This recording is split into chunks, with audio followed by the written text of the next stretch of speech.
جو آج کی نشست کا موضوع ہے۔ مجھے ایک یہ بھی عرض کرنا ہے کہ مشاعرے جو ہوتے ہیں لکھنؤ میں بہت ہوتے تھے، دلی میں ہوتے تھے، یہاں بھی ہوتے ہیں، تو وہاں ایک روایت تھی کہ مشاعروں میں وہ اچھا شعر پڑھے جانے پہ ہائے کرتے تھے، اچھا شعر پڑھے جانے پہ ہائے کرتے تھے۔ تو جب شاعروں میں زیادہ ہائے سمیٹنے کا رواج آیا تو جوش جو تھا وہ تخیل کی بجائے لفاظی پہ چلا گیا، تو وہ ہائے کی جگہ واہ آ گئی۔ پنجابی یہ چاکیے تو اینے بھئی ہا دی تھارے واہ ہا دی تھارے واہ گئی۔ شیر دا تعلق واہ نال نہیں ہوتا، شیر دا تعلق ہا نال، شیر دا تعلق ہا نال۔ اب داد سمیٹنا شروع کر دی۔ اب ان کو تو ساری آمدی پھر داد پہ ہوتی تھی کہ ایسا شعر لکھو جس پہ داد خوب ملے، ایسا جملہ بولو جس پہ داد خوب ملے، ایسی بات کرو جس پہ داد خوب ملے۔ تو داد واہ واہ سمیٹتے سمیٹتے لکھنؤ اور دلی سے وہ کلچر جب آگے پھیلا تو داد واہ واہ سمیٹتے سمیٹتے جو شاعری تھی وہ میر کی، غالب کی، درد کی، بے دل کی، اقبال کی عظیم المرتبت شاعری سے نکل کے وہ فیس بک کے ٹھرکیوں پہ آ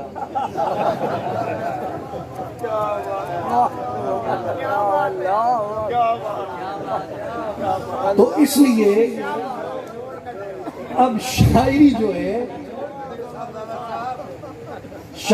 ہے وہ یہ ہو گئی ہے جو اب آپ کو نظر آتی ہے۔ کئی لوگ شعر پڑھتے ہیں، اقبال کا لکھا ہوا ہوتا ہے، ساتھ اقبال کا فوٹو ہوتا ہے۔ میں نے کہا اے شعر جڑا لکھیا کھلے نا اقبال دے فوٹو نال، اے علامہ اقبال دا نہیں، اے مستری اقبال دا شعر ہے۔ بھئی پھر حالت تو یہ ہو جاتی ہے۔ اور یہی حشر جو ہے وہ خطیبوں کا ہوا۔ بھئی میں میرا قبیلہ ہے یہ، میں خطیب ہوں۔ میں اب آپ کو ایک بات آ گئی ہے تو میں نے اپنے شیخ کی بارگاہ میں عرض کی تھی کہ نواز دوہرا دگنا دے، ڈبل دے، نواز دوہرا میرے روپ بھی تو دوہرے ہیں، نواز دوہرا۔ یہ میں دست بستہ ہاتھ حضور مائی باپ کے قدموں کی طرف عرض کر کے کر رہا ہوں کہ نواز دوہرا میرے روپ بھی تو دوہرے ہیں، خطیب شوخ الگ، بندہ خراب الگ۔ تو خطابت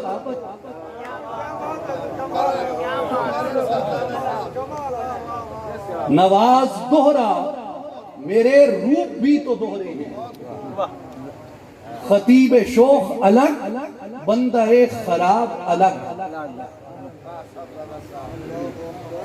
تو اب میرے اس قبیل سے ہوں، اس محکمے سے ہوں، اس شعبے سے ہوں، تو جب میں تاریخ کے ان اوراق کا مطالعہ کرتا ہوں کہ شعبے تباہ کیسے ہوتے ہیں، شعبے ہلاکت میں کیسے پڑتے ہیں، تو میرے سامنے مشاعروں کی مثال آتی ہے کہ جب داد سمیٹنے کے لیے جملے بولے تو شاعر وہ ہے جو داد سے بے نیاز ہو کے گفتگو کرے، شاعر وہ ہے جو داد سے بے نیاز ہو کے سخن کہے، شاعر وہ ہے جو داد سے بے نیاز ہو کے شعر کہے، اور خطیب وہ ہے جو داد سے بے نیاز ہو کے خطاب کہے۔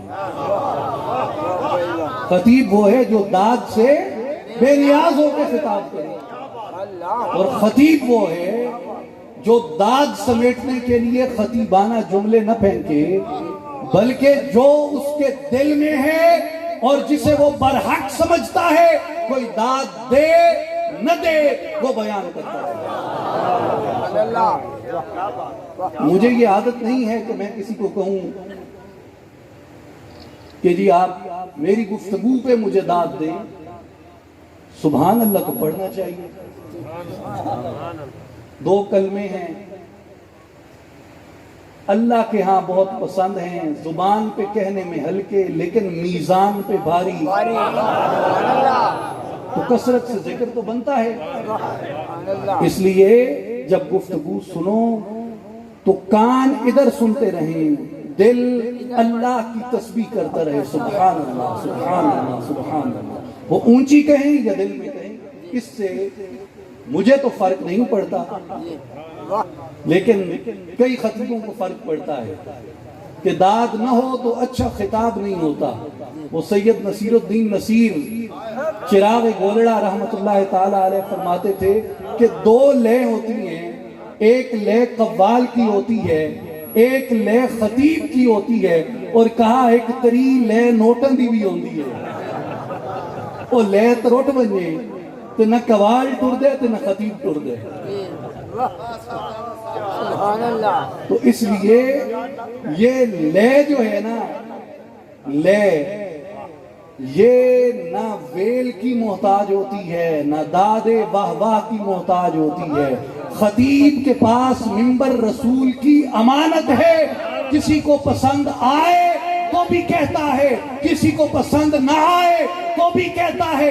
کوئی دل میں سبحان اللہ کرتا رہے تو بھی کہتا ہے, کوئی اونچی سبحان اللہ کرتا رہے تو بھی کہتا ہے. اس لیے عوام کی جو اب یہ شاعری کا معیار گرا, کس نے گرایا؟ داد واہ واہ نے نہیں گرایا, شاعروں کی لالچ واہ واہ نے گرایا. شاعروں کی لالچ واہ واہ نے گرا. واہ واہ کا لالچ نہ ہوتا کلام کا درجہ نیچے نہ آتا. اور اگر خطیبوں کو واہ واہ کہلوانے کا اور داد لینے کا شوق نہ ہوتا تو ان کی بھی خطابت نیچے نہ آتی. راضی سے غزالی سے اس امت کی صفیں کبھی خالی نہ ہوتی. امت کی صفیں ہی اس لیے خالی ہو گئی کہ پھر جملہ بازی کرنے والے خطیب آ گئے, یعنی پاپولر سٹنٹ مارنے والے خطیب آ گئے, تو عوام بھی اسی درجے پہ چلی گئی. تو عالم کا کام یہ نہیں ہے, معذرت میں آپ کی دل آزاری کے لیے نہیں کر رہا, یہ اصلاح و تربیت کی بات ہے کہ عالم کا کام نہیں ہے کہ وہ عوام کے درجے پہ آ جائے, بلکہ عالم کا کام یہ ہے کہ وہ عوام کو اپنے درجے پہ لے. عالم کا کیا کام ہے کہ وہ عوام کو اپنے درجے پہ لے کے آئے, نہ کہ خود عوام کے درجے پہ چلا جائے. تو اب یہ ہم نے جو چیزیں بیان کی کہ کن کن امور سے دین پھیلا, ہدایت پھیلی اور غلبہ دین ہوا, اس میں فاتحین بھی ہیں, قراء بھی ہیں, حفاظ بھی ہیں, خطاط بھی ہیں, کاریگر بھی ہیں, نعت گو بھی ہیں, خطیب بھی ہیں, مبلغ بھی ہیں, واعظ بھی ہیں, متکلمین بھی ہیں, محدثین بھی ہیں, مفسرین بھی ہیں, فقہاء بھی ہیں, مجتہدین بھی ہیں, شعراء بھی ہیں, ادباء بھی ہیں, مصنفین بھی ہیں.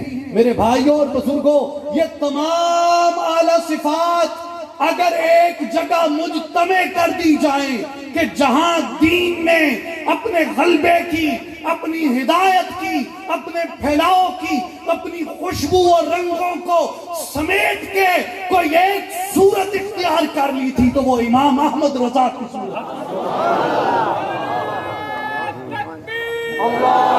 جس کے اندر اللہ تبارک و تعالی نے ان ساری صفات کو جمع کر دیا. ان تمام صفات کا جو مجمع تھا اسے احمد رضا خان کہتے ہیں. اور مجھ سے پہلے حضرت شاہ صاحب جو فرما رہے تھے کہ 4 برس کی عمر, 6 برس کی عمر, 13 برس کی عمر, 17 برس کی عمر, تو یہ فیض اعلیٰ حضرت رحمت اللہ علیہ کو کہاں سے ملا؟ میرے بھائیوں اور بزرگوں، میرے دوستوں اور ساتھیوں، یہ والد کا اثر ہوتا ہے، ان کی صحبت کا، ان کی تربیت کا، اور ان کے والد گرامی عارف باللہ، ولی کامل، قطب مکمل حضور حضرت سلطان محمد نور الحسن رحمت اللہ تعالی علیہ کی ذات کی طرف۔ تو یہ جو انسپریشن ہوتی ہے یہ والد سے ملتی ہے، یہ بڑوں سے ملتی ہے، یہ صحبت سے ملتی ہے۔ اولیاء کیوں صحبت کے قائل تھے؟ آپ دیکھیں نا، مفسرین کو بھی، محدثین کو بھی، وہ یہ کہتے ہیں کہ یہ درست ہے کہ اللہ نے کتاب بھیجی، یہ سنیں، بات سنیں، غور طلب ہے، یہ درست ہے کہ اللہ نے کتاب بھیجی، لیکن کتاب کے ساتھ محمد مصطفیٰ کی صحبت بھی عطا فرمائی۔ تو دین صرف کتاب سے سمجھ نہیں آتا جب تک کہ مصطفیٰ کی صحبت میسر نہ ہو، جب تک کہ کملی والے کی مجلس میسر نہ ہو۔ آج کتنا قرآن پڑھا جاتا ہے؟ قرآن تو وہی ہے، کتاب تو وہی ہے، اور یہ نہیں کہ یہ صرف ہمارے ہاں ہے کہ جی سانو مانے آندی سمجھ نہیں آندی، جنہ ارباں نو مانے آندی سمجھ آندی ہے، انہاں دے چوکھے قرآن نظر آندے، انہاں دے تھی ساڑھے جتنے آکے جی قرآن سمجھ نہیں آندہ تاں قرآن نال تعلق کوئی نہیں، او ارباں نو تے سمجھ آندے، انہاں دی تے اپنی زبان ہے، او کیوں سارنگے او سارنگین، تا ایدہ مطلب ہے کہ صرف قرآن کافی نہیں جب تک تعلق قرآن آلے نال نہ بڑھنا۔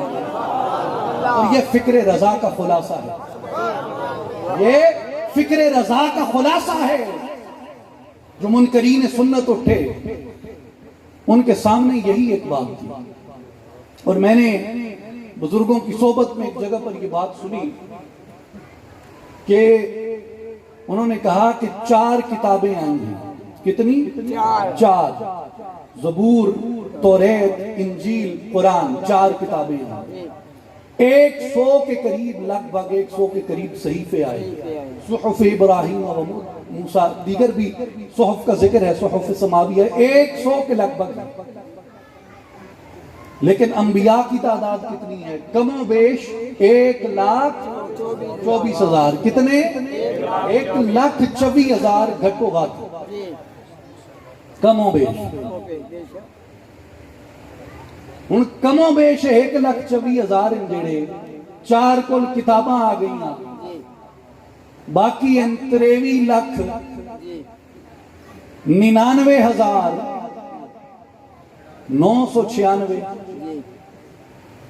تے 100 صحیفے اور 23,99,896 ہو گئے۔ تے باقی انبیاء کیڑی شے نال تربیت کی تھی؟ تو بزرگاں گل اے سمجھائی کہ کتاباں تے صحیفے مختصر آئے لیکن صحبت زیادہ عطا کی تھی گئی ہے، صحبت زیادہ عطا کی تھی گئی ہے۔ اگر صحبت داؤد و سلیمان میسر نہ ہوئے تو زبور سمجھ نہیں آندی، اگر صحبت موسیٰ میسر نہ ہوئے تو تورات سمجھ نہیں آندی، اگر صحبت عیسیٰ ابن مریم میسر نہ ہوئے تو انجیل سمجھ نہیں آندی، اگر صحبت خاتم النبیین میسر نہ ہوئے تو قرآن سمجھ نہیں آندی۔ قرآن سمجھ آندے کملی والے دنال تعلق ہوئے، کملی والے دنال محبت ہوئے، کملی والے دنال دل لگو ہوئے ہو، تاں قرآن جڑا ہے وہ سینے تے کھل دے۔ تو پیغام رضا آئی، فکر رضا آئی کہ مومنوں جتھے اپنے آپ توحید اچ کامل کرو، توحید اچ پختہ کرو، اتھے اپنے تعلق نو محمد مصطفیٰ احمد مجتبی صلی اللہ علیہ وآلہ وسلم کی صحبت اور سنگت اچ کمزور نہ ہو، اور پھر یہی اثر آپ کو اعلی حضرت امام اہل سنت امام احمد رضا خان رضی اللہ تعالیٰ عنہ کی اولاد میں